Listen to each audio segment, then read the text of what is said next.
mwese mwabibonye twaciye mu Gatumba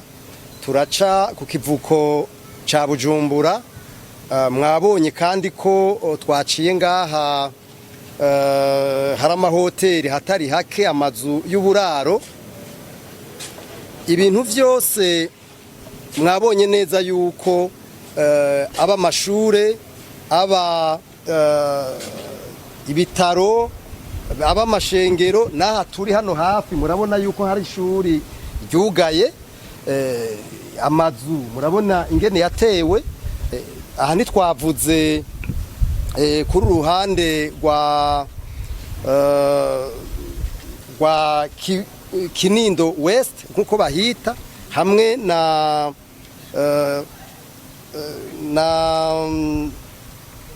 mu ruhande rwa Kanyosha eka uruhande rwose aho Tanganyika ica mbere duhereye mu Rumonge ukaza mu Gitaza ahantu hose hari amazi hari inzuzi usanga abantu baratewe ikintu rero twagomba kuvuga ni nko gusemerera no gusemerera mugane tuhave tumera nk'abandi bavuga ngo basemerera mu bugaragwa turafise inzego turafise abatwara twebwe twagomba by'ukuri dutera kamo nk'akabandi bamaze iminsi batera abahinga n'abandi leta ikora ibishoboka byose mu maguru mashasha ifata ingingo ku kijanye ubwa mbere no gukingira ubuzima bw'abantu mwese mwabibonye mu Gatumba abantu baracaba mwajya amazi abantu baracaba ahantu heshi ku buryo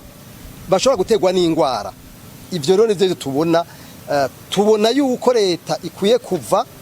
mu byo kuvuga ngo iri kwiringinga nifata ingingo kuko niyibona kure gusumvya abantu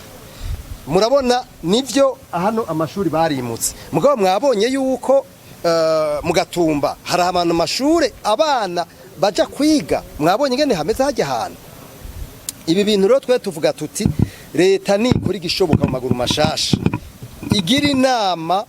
nshikiranganje yihariye kino kibazo mugabo imbere ko bagira inama babanze bagende kuri terrain nkuko twabigize bagende barabe ibintu ngene biriko biragenda abana mu mazi bo bumengo n'umunyenga ntibabona ibibazo bariko baragira amatoilette yarabomagurise mwabibonye mwese twebwe aha nitwovuga uruhombo abantu bariko baragira mu bijanye n'abantu bamaze gutakazi amahoteli menshi yarugaye mwabibonye ikindi naco kigoye gutahura murabizi neza yuko hari igitabo bita code dolo hari igitabo citwa code forestier hari igitabo citwa code de l'environnement ivyo bitabo by'amategeko byose biravuga yuko ahantu ku mazi ngaha mu gisagara kugera ku metero 150 kizira kuhubaka ahari inzuzi metero 50 kirazira kuhubaka nukutubariza imvo zituma ahantu nk'aba baje kubakwa bahubaka hariho n'ivyo twita zone à risque aho hantu vyagenze gute kugira ngo ahantu bahubake kandi mu bisanzwe kizira ko hubakwa rero twe tubona ko leta mu bisanzwe kwiye gufata ingingo kugira ngo ibi bintu abantu ntibagume bamererwa nabi n'ibintu bimererwa nabi kuko umuntu aravye nk'abantu bamaze kubura akazi nkuko ndiko ndabivuga uravye abantu bamaze gupfa kubera ibikoko biva mu mazi ibikoko biva mu mazi hama bikaza kurya abantu ivyo byose ni ingaruka mbi ntitwovuga urudandazwa rumaze kugara rero mu ijambo rimwe leta turayisavye tusavye yuko yofata ingingo zose zikenewe yumviriza abahinga hanyuma ifata ingingo zikwiye kugira ngo ibi bintu bihagarare kuko mu Burundi turafise ikibazo cyo kutagira ico bita umuco wo gukinga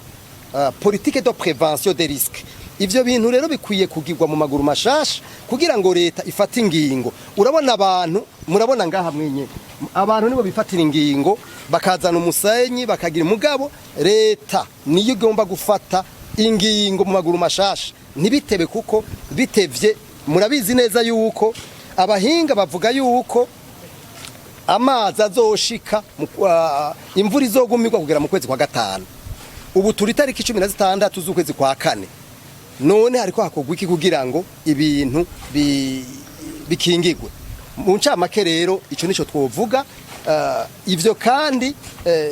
ntibifatwe gusa kubw'uno munsi, mugabo bifatwe ku